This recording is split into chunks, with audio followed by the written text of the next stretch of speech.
Méditons avec le pasteur Ertis. Méditons avec le pasteur Ertis. Jeudi le 13 février 2020, nous utilisons le programme de la Ligue pour la lecture de la Bible qui édite les lecteurs de la Bible. Le texte, c'est Jean 8, 48 à 59. Cette méditation, pour qu'elle soit bénéfique, pour qu'elle vous soit bénéfique, elle est accompagnée de quelques questions. Alors, cela demande que vous puissiez ouvrir votre Bible, lire, et s'il faut relire le passage, vous pourrez le lire plusieurs fois et répondre aux questions. Certainement, Dieu ne manquera pas de se révéler à vous. Voici les questions. Est-ce que ce passage m'apprend quelque chose sur Dieu le Père, Dieu le Fils et Dieu le Saint-Esprit? Quel verset m'interpelle le plus? Pour ma prière, y a-t-il quelque chose que Dieu me montre dont j'ai à me repentir, auquel croire et obéir, pour lequel le remercier et le louer, pour lequel lui formuler ma demande? Ici, l'évangéliste Jean nous dit que Jésus a été honoré par son Père, par le Père céleste. Nous allons prier. Seigneur, nous voulons t'écouter. C'est toi qui as les paroles de la vie éternelle. Parle-nous maintenant. Remplis-nous du Saint-Esprit. Au nom de Jésus-Christ. Amen. Nous vous saluons dans le merveilleux nom de notre Seigneur et Sauveur Jésus-Christ. Avant d'aller plus loin, nous voulons simplement rappeler le verset de la semaine, car la répétition est la mère de la science. Verset de la semaine signifie verset à mémoriser en ayant une semaine. Vous avez juste une semaine pour mémoriser ces versets-là. Et pour cette semaine, le verset de la semaine, c'est Jean 8, 11b. Et Jésus lui dit, je ne te condamne pas non plus. Va et ne pêche plus. Jean 8, 11b. Nous allons commencer notre méditation avec le verset 51 que nous lisons. Jean 8, 51 nous dit ceci. En vérité, je vous le dis, si quelqu'un garde ma parole, il ne verra jamais la mort. Quand Jésus dit que ceux qui lui obéissent ne vont pas mourir, il est en train de parler de la mort spirituelle, non de la mort physique. Le corps va mourir.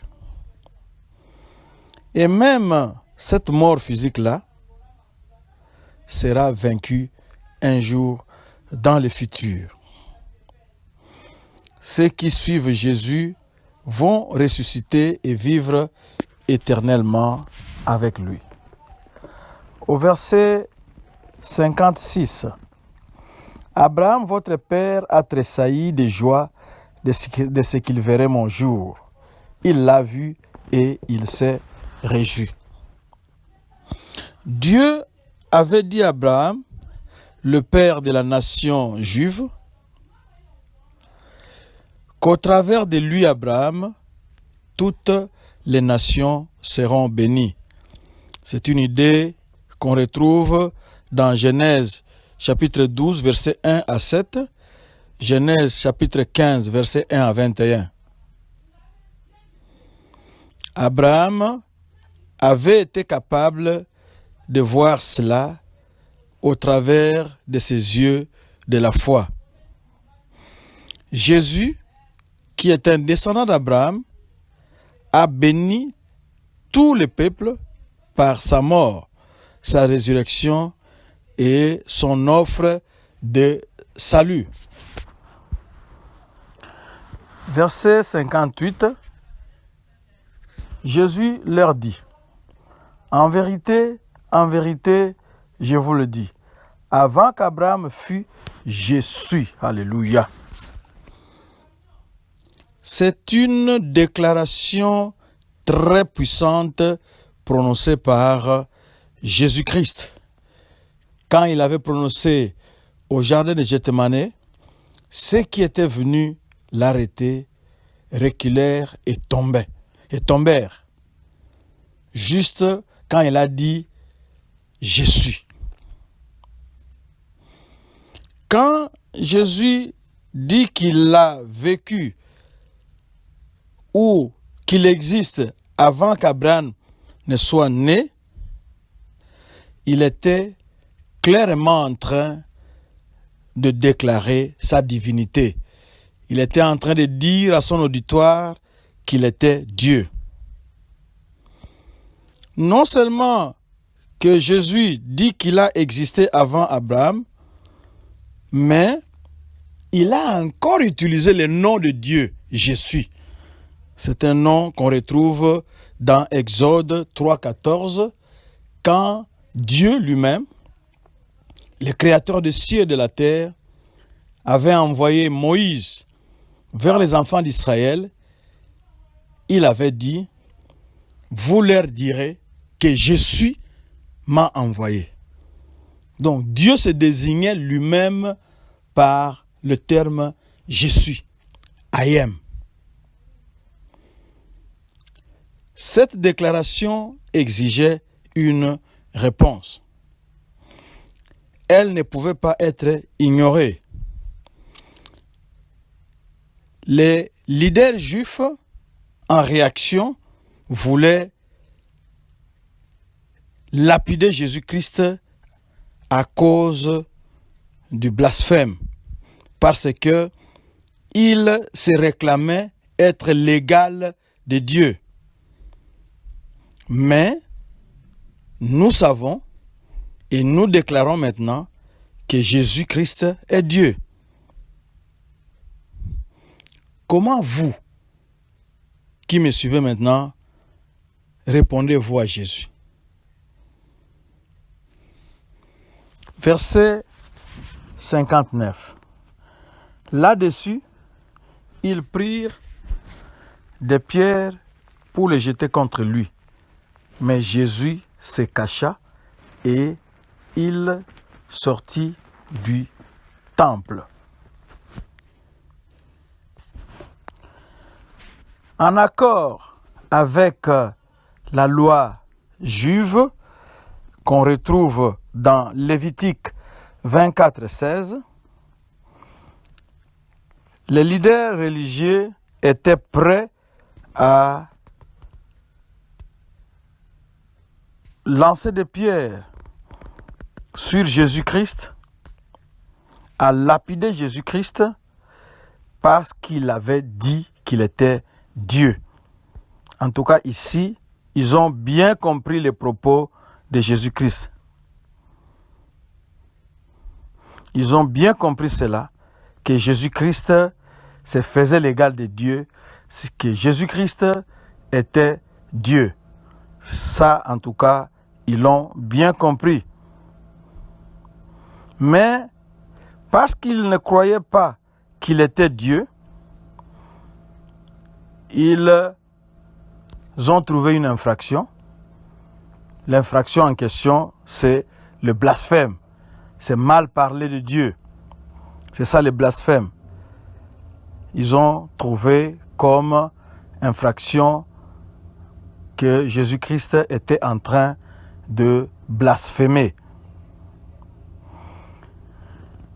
À bien regarder cette situation, elle est très ironique.